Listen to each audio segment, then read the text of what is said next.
The portrait of Big Brother, drawn by the English writer George Orwell, has a permanent place in the language. Big Brother, alias Lósif Vissariónovich Dzhugashvili, alias Joseph Stalin. The word Stalin derives from the Russian word for steel, a name chosen to enhance its holder's image in the days before he had risen to power. By 1939, Stalin had become Big Brother, a man of steel in the Kremlin to forge the workers' brave new world.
Wherever you turned in Stalin's Russia, Big Brother looked down on you. By the end of the 1930s, there was no escaping him. His eyes were everywhere, and a word whispered to a partner in the dark would somehow reach his ears. His power was the power of fear. Everywhere, with everyone, from the highest to the lowest, there was fear. Harrison E. Salisbury of the New York Times had first-hand experience of Stalin's Russia. Stalin stood in 1939 supreme in his own country and apparently extraordinarily capable. But there was a difference between Stalin the man inside Russia and Stalin the man outside Russia. Inside Russia, he after all was the son of incredibly poor peasants. He came from a hard, very provincial background in Georgia. He did not know the world at large. His manipulative capabilities had eliminated his enemies, and along with it, he had developed strong paranoid traits. He suspected enemies inside his country, but when he looked beyond his frontiers, he had great difficulty in knowing whether a man was an enemy or a possible ally. And this, of course, was to betray him into an almost fatal mistake when he came to confront Hitler.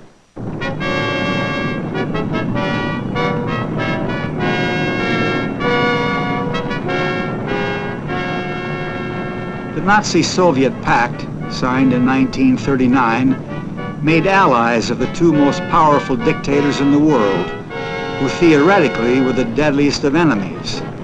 Stalin got a free hand in the Baltic. Hitler was free to move west. They divided Poland between them. Nothing could illustrate better the total cynicism of the power base both men had built. In each case, it was power for power's sake. I think it's fair to assume that Stalin was astute enough and paranoid enough, certainly, not to believe that he could completely bunker Hitler. But he might be able to stave him off and turn him to the west. Because each of them thought they were getting something great out of it. Totally misjudged him. He thought he'd conned Hitler. Hitler conned him. Just a couple of crooks. In the Kremlin, the man of steel trusted to the last minute that Hitler would not attack Russia. Before dawn on the morning of June 22nd, 1941, the German assault began.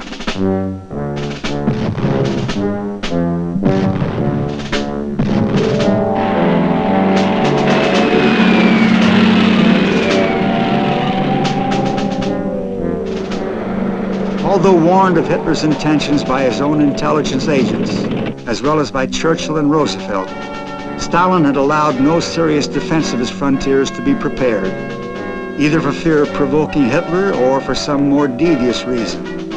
His commanders dared not do anything without his authority. Finally, he gave the orders. The Red Army was to act in defense of the Soviet Union, but it was not to cross its frontiers. It was not to move into German territory without specific instructions from Moscow. Even at 7:15 on the morning of June 22nd, Stalin still believed and said, it may be a provocation, it may be the German generals trying to start something. He still clung to the belief that Hitler was on his side. He left that meeting and went to his dacha in the country and banged the door, and he was not heard from for days. No one could get through to him. He called no one. No one knows what he was doing, whether he'd been drinking. It was not until the 3rd of July that he emerged and went before his people on the radio in a broadcast in which he was obviously not himself. Братья и сестры, бойцы нашей армии и флота. And for the first time in his life, in his public career, he started his talk by saying, Bratya и sestra, brothers and sisters, the traditional Russian greeting. People could hardly believe their ears hearing this. But here he was appealing not to their communist feelings, not to anything but good, solid Russian nationalism.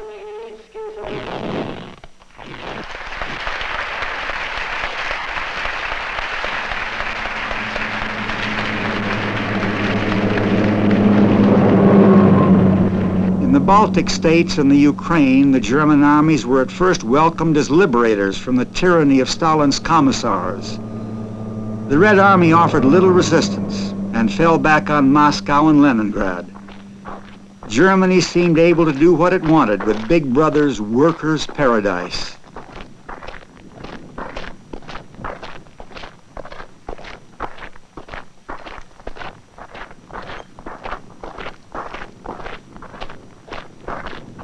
Faced with the imminent collapse of his entire country, from which there would be no escape for himself, Stalin ordered a complete turnabout in party propaganda.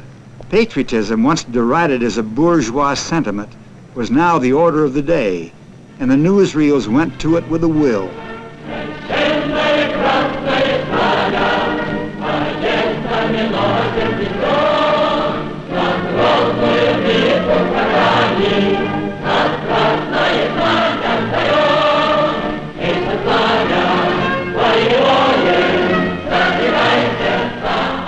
Everything was subordinated to the task of freeing Russia from the invader. Military traditions of Tsarist Russia, banned by the first Soviets, were revived. Generals who had survived the Holocaust of the pre-war purges began to assert themselves over the direction of the war. Stalin brought back ranks and salutes and epaulets and medals. He invented a title for himself, Generalissimo, one that had never been used before in Russia. He gave back to the people the heroes of the past. Russians, he reminded them, were the successors of Alexander Nevsky, who led the fight against the Teutonic Knights, and of Kutuzov, the general who defeated Napoleon, names which would have cost a man his life to have uttered in the 30s. To win this war against Germany and to save his own skin, Stalin was unashamedly appealing to the spirit of pre-revolutionary Russia. The newsreels again served him well.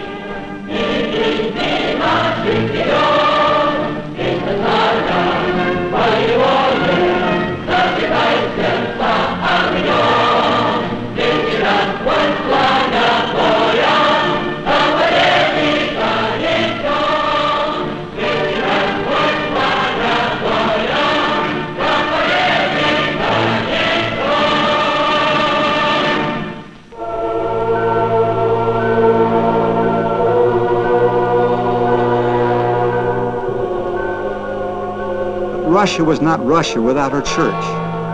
Russian Orthodox religious worship was woven into the fabric of Russian life, in a tradition which went back 1,000 years to the very formation of the Slavic state. Stalin, the one-time Orthodox seminarian, knew this well. In his clumsy fashion, he had tried to build up a cult of Lenin as a substitute for the old Russian saints. Under the Soviets, the church had been deprived of all its privileges and most of its property. Thousands of priests had been killed in the purges, and only the bravest souls dared practice their religion openly. Instead, what was called scientific atheism was actively promoted, and Christianity derided in public. Stalin reversed Soviet anti-religious policy overnight. The League of Atheists was suppressed. Church leaders who had survived the purges were summoned to the Kremlin and told they could open up their churches again. Russia was once more to be Holy Russia.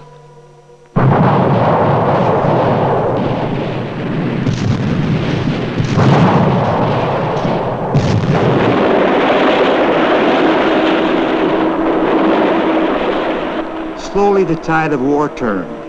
Though Russian losses were terrible, their generals, led by Marshal Zhukov, were able to assemble new divisions from the Soviet Union's vast reserves of manpower.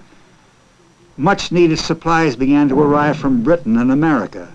Unlike Hitler, Stalin had the good sense to leave the day-to-day direction of the battlefield to his professionals. He knew he could always deal with them later.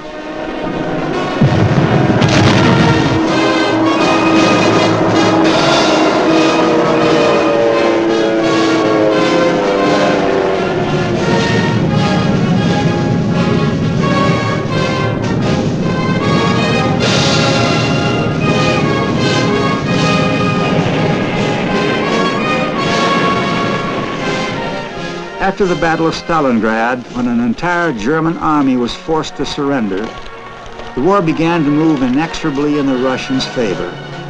Long lines of German prisoners joined the parades laid on by Stalin for the edification of Soviet citizens.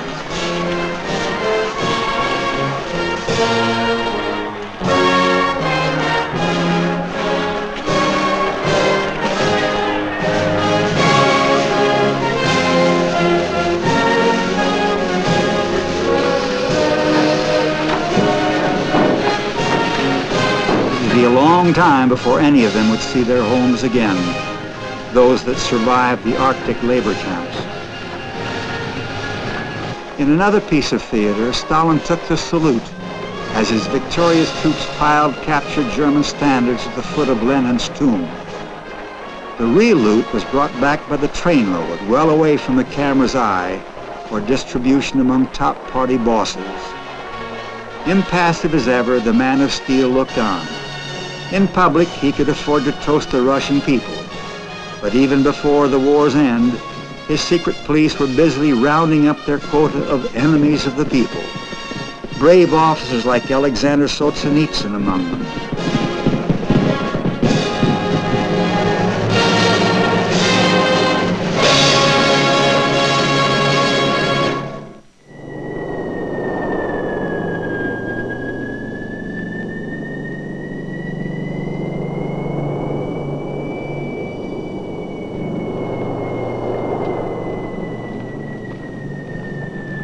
There was another army for whom victory brought no celebration, the army of persons displaced by a war which had ebbed and flowed across their homes, leaving them at the mercy of first one set of masters and then another.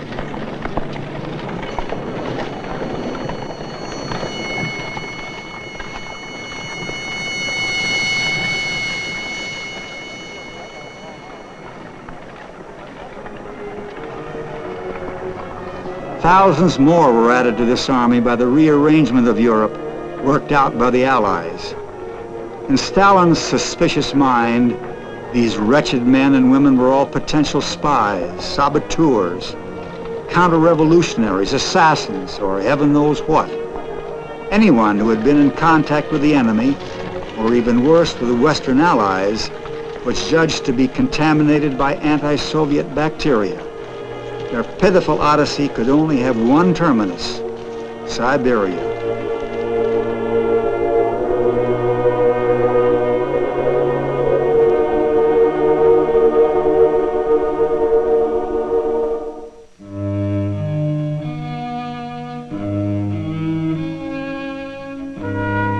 The final act of the war was played out at Potsdam in Germany.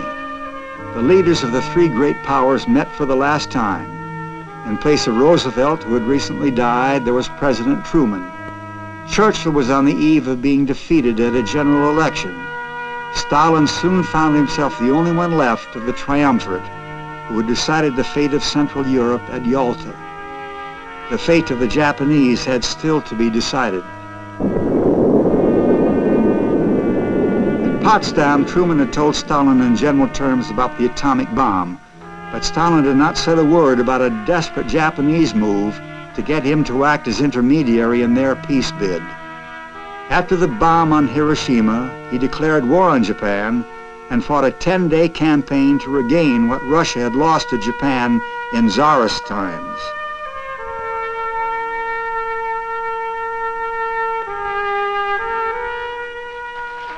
Everything, it seemed, was now going Stalin's way. But at the same time, his paranoia appeared to be getting worse. As the years after the war rolled on, Stalin became more and more a solitary individual. He saw no one except his very small group of cronies, and with them he behaved as a total dictator, as a man who really had no consideration for any human beings. Even his family, most of whom he'd already eliminated through the purges, even his daughter seldom saw him. At night he would gather with the men in the Politburo for drinking bouts.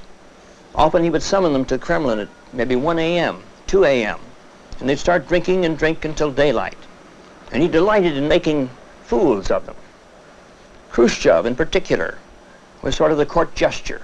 He would make Khrushchev dance the Ukrainian gopak. He would perpetrate crude jokes, putting tomatoes under people's seats and then laughing when Buchanan or someone sat down and made a mess of it. Suddenly, Stalin found himself big brother of virtually all continental Europe. The temptation to grab more power was irresistible. Satellite governments were quickly installed in Eastern Europe, and the Cold War spread to northern Iran, Greece, and Turkey. In 1948, Stalin attempted to throttle Berlin, which had been jointly allocated to the four powers occupying Germany. The free world took up the challenge by supplying all Berlin's needs by air.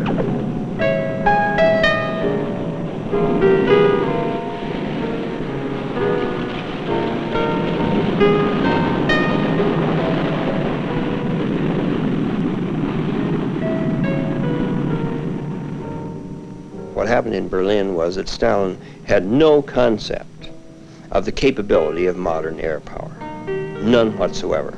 And when he announced the Berlin blockade, he felt that he had made a move that it couldn't be beat. They'd have to come to terms with him. And to his utter amazement, they didn't come to terms. They flew stuff in, and they were able to survive. I can't think of anything more dismaying to him, but he had no concept of that capability. In 1950, the Cold War spread to the Far East and became a hot war in Korea. But again, Stalin misjudged the situation. It happened that Soviet delegates were boycotting the United Nations, and so were not present to veto the Security Council's resolution for joint action against the communists.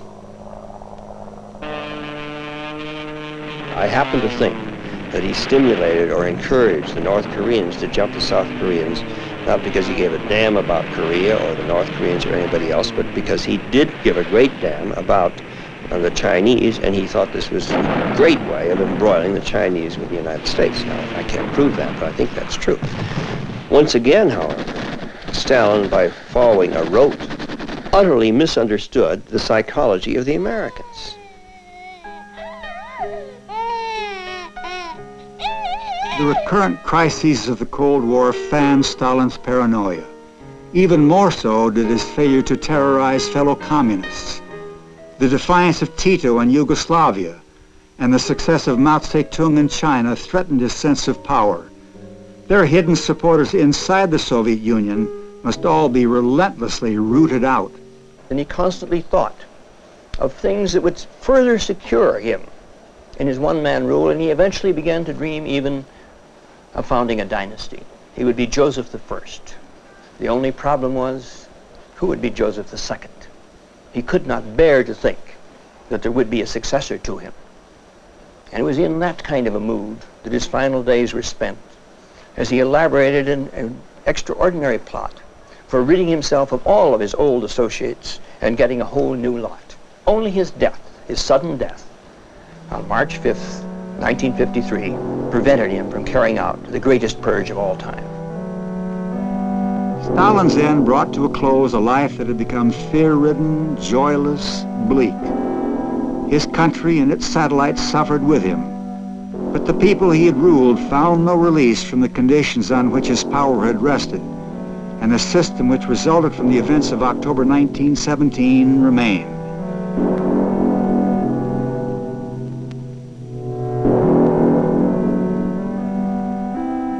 For nearly 10 years, Stalin's body lay in the mausoleum beside Lenin's. Then his heirs decided Soviet history needed revising again. Stalin's body was removed and his name chiseled off the mausoleum. His heirs had learned well from Stalin how to use his power.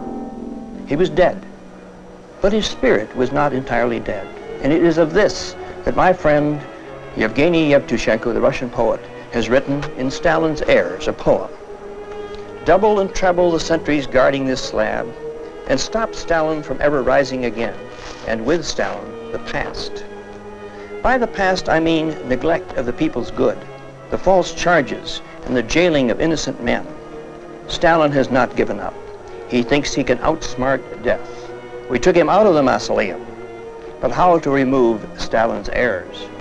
Some of them tend roses, thinking secretly that their enforced leisure will not last. Others even heap public abuse on Stalin, but at night they yearn for the good old days.